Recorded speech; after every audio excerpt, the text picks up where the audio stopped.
বাকারার 278 এবং 279 নম্বর আয়াত আল্লাহ তাআলা বলেন, ইয়া আইয়ুহাল্লাযীনা আমানুত্তাকুল্লাহ, হে ঈমানদার ব্যক্তিরা আল্লাহ তাআলাকে ভয় করো। ওয়াযারু মা বাকিয়া মিনার রিবা, সমস্ত সুদের কারবার ত্যাগ করো, সুদ ছেড়ে দাও। ইন কুনতুম মুমিনিন, যদি তোমরা মুমিন দাবি করো।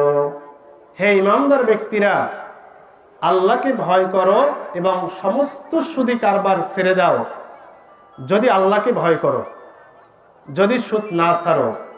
ফাইল্লাম তাফআলু, যদি সুদ না ছাড়ো, ফাআযানু বিহারবিন মিনাল্লাহি ওয়া রাসূলি, তাহলে আল্লাহ তাআলা তার রাসূলের সাথে যুদ্ধের জন্য তোমরা প্রস্তুতি নাও। হে ঈমানদার ব্যক্তিরা, সুদ যদি না ছাড়ো তাহলে আল্লাহ তার রাসূলের সাথে যুদ্ধ করার জন্য প্রস্তুতি নাও।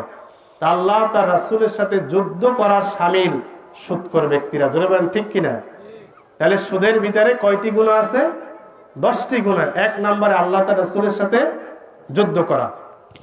2 নম্বরে সুদখোর কিয়ামতের দিন পাগল অবস্থায় হাসরের ময়দানে উঠবে। কি অবস্থায়? পাগল অবস্থায়। আল্লাহ তাআলা সূরাতুল বাকারার 275 নম্বর আয়াত আল্লাহ বলেন, আল্লাযীনা ইয়াকুলুনার রিবা, আর যারা সুদ খায়, লা ইয়াকুমুনা, কিয়ামতের দিন তারা দাঁড়াতে পারবে না, ইল্লা ইয়াকুমুল্লাযী ইয়াতাখাব্বাতুহুশ শাইতানু মিনাল মাস, তবে দাঁড়াতে পারবে ওইভাবে শয়তান যেভাবে মানুষকে পাগল করে দেয়, এই পাগল অবস্থায় সুদখোর কিয়ামতের দিন উঠবে। মানুষকে যখন শয়তান আসর করে, তখন শয়তান আসর করার পরে মানুষ যেরকম পাগলামি করে, আল্লাহ বলেন যে সুদ খেলে 2 নাম্বার শাস্তি হলো হাসরের ময়দানে সে উঠবে এইভাবে পাগল অবস্থায়। 3 নম্বরে সুদ খেলে মানুষ হাসরের ময়দানে উঠবে গলায় ফাঁসি পরা অবস্থায়। ফাঁসি গলায় দেওয়া থাকবে, এই অবস্থায় আল্লাহ তাআলা আসমানে অর্থাৎ কিয়ামতের ময়দানে এই অবস্থায় আল্লাহ তুলবেন। তাহলে সুদ খাওয়া গুনার কাজ না নেকির কাজ?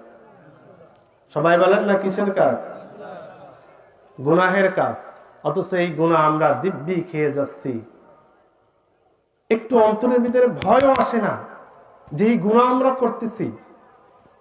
দেখেন আরো কত শাস্তির কথা সামনে আসতেছে।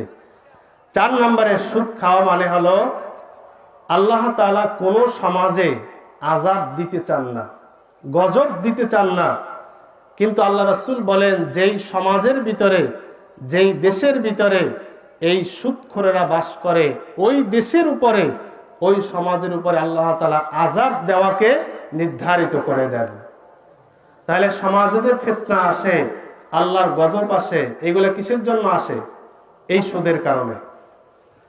5 নম্বরে সুদ যেই সমাজের মানুষ খায়, ওই সমাজ থেকে আল্লাহ তাআলা রিজিকের সকল কল্যাণ, রিজিকের সমস্ত নিয়ামত, সব বরকত আল্লাহ তাআলা ওই জায়গা থেকে তুলে নিয়ে যান।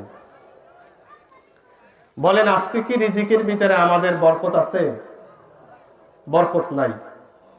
এই জন্য রাসূল সাল্লাল্লাহু আলাইহি ওয়াসাল্লাম বলেন, মা মিন কওমিন ইয়াজহারু ফির রিবা, মুসনাদ আহমদের 17822 নম্বর হাদিসে আল্লাহ রাসূল বলেন, যেই সমাজের মানুষ সুদ খায়, ওই সমাজ থেকে আল্লাহ তাআলা বরকত তুলে নিয়ে যান।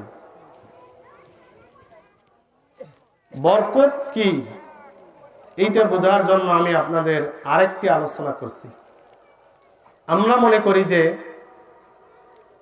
লক্ষ কোটি কোটি টাকা ইনকাম করা আর বিশাল অট্টালিকা তৈরি করা, এইগুলা মনে হয় যে বরকত, এইগুলা মনে হয় যে ধনী হওয়া। আসলে কি বিষয়টা এমন? বিষয়টা এমন না ভাই। বরকত কি আমি এইটা বোঝানোর জন্য আপনাদের একটা হাদিসের ইবারত করছি, শোনেন। সহিহ আল বুখারীর 4102 নম্বর হাদিস। কত? 4102 নম্বর হাদিস। এই হাদিসের বর্ণনাকারী জাবির ইবনে আব্দুল্লাহ রাদিয়াল্লাহু তাআলা আনহু, তিনি বলেন, খন্দকের যুদ্ধের দিন, খন্দকের যুদ্ধ হলো মদিনা মুনাওয়ারায় মুনাফিক এবং কাফেররা আক্রমণ করতে চেয়েছিল। তখন আল্লাহ রাসূল সাল্লাল্লাহু আলাইহি ওয়াসাল্লাম বলেন যে হে আমার সাহাবীরা, এই মদিনাকে কিভাবে ইহুদিদের এবং মুনাফিকদের আক্রমণ থেকে বাঁচানো যায়। তখন সালমান ফার্সি নামে একজন সাহাবী বললেন, হে আল্লাহ রাসূল, মদিনার চারপাশে কূপ খনন করা হোক, খাল খনন করা হোক। এই খাল খনন করলে মদিনার বাহির থেকে ইহুদিরা মদিনাকে আক্রমণ করতে পারবে না, আমরা বেঁচে যাব। এটাকে বলে খন্দক। কথা কি বুঝতে পারলেন? জাবির ইবনে আব্দুল্লাহ রাদিয়াল্লাহু তাআলা আনহু বলেন, খন্দকের যুদ্ধের দিন আমি আল্লাহ রাসূলের মুখের দিকে তাকিয়ে দেখতেছি আল্লাহ রাসূলের ক্ষুধায় মুখ শুকিয়ে গেছে, ক্ষুধায় মুখ শুকিয়ে গেছে। আমি বাড়িতে চলে গেলাম। বাড়িতে যে স্ত্রীকে বললাম, স্ত্রী, আমি আল্লাহ রাসূলকে দেখে এসেছি, তার মুখ শুকনা, তোমার বাড়িতে কোনো খাবার থাকলে তার জন্য ব্যবস্থা করে দাও। যদি তোমার বাড়িতে কোনো খাবার থাকে তাহলে আল্লাহ রাসূলের জন্য ব্যবস্থা করে দাও। স্ত্রী স্বামীর কথা শুনে 1 জব বাহির করলেন। কয়সা? 1 জব। আর বাড়িতে ছোট্ট একটা বকরি ছিল, এইটা জবাহ করলেন। জবাহ করে আল্লাহ রাসূলকে, জাবির ইবনে আব্দুল্লাহকে বললেন, তুমি এইটা আল্লাহ রাসূলকে গিয়ে গোপনে বলো, আল্লাহ রাসূল যেন আমাদের বাড়িতে আজকে মেহমান হয়, এইটা দ্বারা যেন তিনি মেহমানদারি করে। জাবির ইবনে আব্দুল্লাহ রাদিয়াল্লাহু তাআলা আনহু চলে গেলেন আল্লাহ রাসূলের কাছে, যে আল্লাহ রাসূলের কানে কানে বলতেছে, হে আল্লাহ রাসূল, আমার বাড়িতে একটু খাবারের মেহমানের ব্যবস্থা করা হয়েছে, আপনি যদি বাড়িতে গিয়ে খান তাহলে হয়তো আপনার খিদা নিবারণ হবে, আপনার সাথে আর 2-1 সাহাবীকে নিয়ে আসেন। যেহেতু 1 জব, কয়েকটা রুটি হবে, ছোট্ট একটা বকরি। আল্লাহ রাসূল সাল্লাল্লাহু আলাইহি ওয়াসাল্লাম এই কূপ খননকারী সকল সাহাবীদেরকে বললেন, হে আমার সাহাবীরা, জাবির ইবনে আব্দুল্লাহ তোমাদের জন্য খাবারের ব্যবস্থা করেছে, তোমরা তার বাড়িতে আজকে মেহমানদারি করবে। এই খন্দকের সাহাবায়ে কেরামের সংখ্যা ছিল, সহিহ বুখারীর বর্ণনায় এসেছে 1000 সাহাবী। কয় হাজার? আর ইতিহাসে লেখা হয়েছে 1600 সাহাবী। যাই হোক, জাবির ইবনে আব্দুল্লাহ রাদিয়াল্লাহু তাআলা আনহু চিন্তা করলেন, আমার বাড়িতে 100 জব আর একটি বকরি, অথচ আল্লাহ রাসূল 1000 সাহাবীকে দাওয়াত দিলেন। বাড়ি যখন ফিরে আসলেন, স্ত্রী দেখতেছেন যে তার বাড়ি আল্লাহ রাসূল সহ 1000 সাহাবায়ে কেরাম উপস্থিত হয়ে গেছেন। এখন আমাদের যদি অবস্থা হতো, আমরা তো হতাশ হয়ে যাইতাম, ঠিক কিনা? যে খাবার একটুখানি খাবার, আর আপনি নিয়ে আসছেন 1000 মানুষ। জাবির ইবনে আব্দুল্লাহ রাদিয়াল্লাহু তাআলা আনহুর স্ত্রী বললেন, প্রাণের স্বামী, আজকে সব মানিজ্জাত শেষ। আল্লাহ রাসূল সাল্লাল্লাহু আলাইহি ওয়াসাল্লাম বিষয়টা বুঝতে পেরে বললেন, সেই যে 100 জব, এই 100 জব আমার কাছে নিয়ে আসো, আর বকরি আমার কাছে নিয়ে আসো। জাবির ইবনে আব্দুল্লাহকে বললেন, এই 100 জব দিয়ে রুটি তৈরি করো, আর এই ছাগল জবাহ করে রান্না করো। আল্লাহ রাসূল তার কুদরতি মুখের থুতু এই জবের ভিতরে এবং ছাগলের ভিতরে মিশিয়ে দিলেন। জোরে বলেন আলহামদুলিল্লাহ। জাবির ইবনে আব্দুল্লাহ রাদিয়াল্লাহু তাআলা আনহু বলেন, আমার বাড়িতে যখন আল্লাহ রাসূল আগমন করল, 1000 সাহাবায়ে কেরাম রাসূল সহ তারা ভরপুর ভাবে পেট ভরে খাওয়া দাওয়া করার পর আমি গণনা করে দেখলাম, আমার বাড়িতে পূর্বের মতো খাবার এখনো জমা হয়ে আছে। এর নাম হলো বরকত। এর নাম কি? বরকত। এইটাই আল্লাহ তাআলা, আল্লাহ রাসূল বলেন যে কোন সমাজের মানুষ যদি সুদ খায় তাহলে ওই সমাজ থেকে আল্লাহ সকল বরকতের দরজা তুলে নিয়ে যান। এখানে যারা মুরব্বী আছেন, আজ থেকে 30 বছর আগে ইলিশ মাছের যে মজা, সেই মজা কি এখন আছে? বলেন। আজ থেকে 20 বছর আগে কলই শাকের যে মজা, সেই মজা কি এখন আছে? আমার কথা কি আপনারা বুঝতে পারেন ভাই? আমার কণ্ঠ তেমন ভালো না, আমি কোরআন হাদিস কিছু বলে দিই, একটা কথা আপনাদের বুঝলেই হলো। এই স্বাদ কেন নাই, এই বরকত কেন নাই? যেহেতু সমাজে সুদখোর বাড়তেছে।